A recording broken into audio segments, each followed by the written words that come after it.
About 2 years ago, I did a session on growth mindset versus fixed mindset with a client of mine.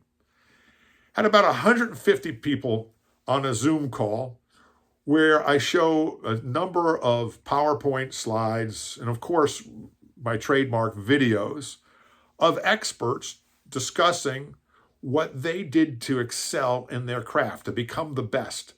I had CEOs, had the CEO of Microsoft, had the CEO of Accenture, had Kobe Bryant talk about what he had to do to become a superstar basketball player, same with Michael Jordan. And they all talked about these little things that they did to develop themselves that were big things as you add them all up. Now, this idea of fixed mindset versus growth mindset comes from Dr. Carol Dweck out of Stanford University.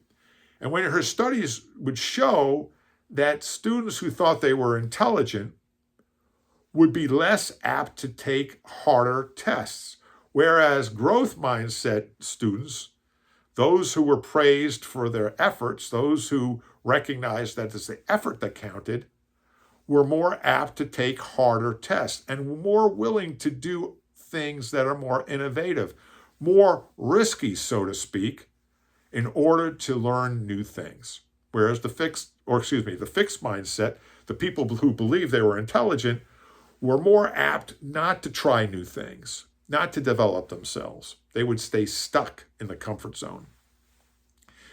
Now, as I was going through this material, which I thought was really hitting the nail on this client and what they wanted to have achieved per their values and what they were trying to accomplish, because we're trying to become more innovative, a lot of people started realizing that they were not managing and leading their people properly, and that they were praising people for their intelligence, not for the efforts that were being made to become more innovative and become more competitive in the marketplace.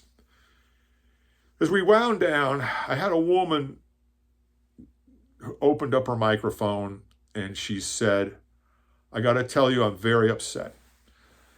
And so what happens is, as the presenter, the facilitator, during these 85 minutes, I'm racing back in my mind, going through images of things that I may have said or may have presented that maybe I didn't get across the right way. And I'm thinking, okay, what do I need to be prepared for?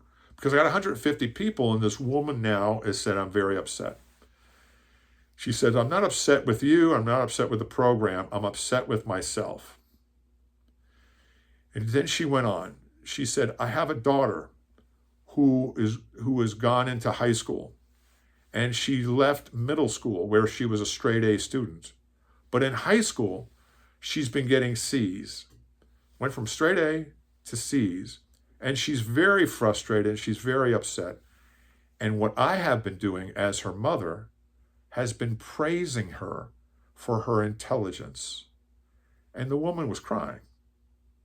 And if you have ever had this happen, it's really a significant emotional event for everybody on the call, because everybody's leaning in to the video or to the screen, the Zoom,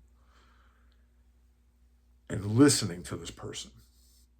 She said, "I've been teaching my daughter that she's intelligent, and I've been telling her she can do it, that all she needs to do is be more positive.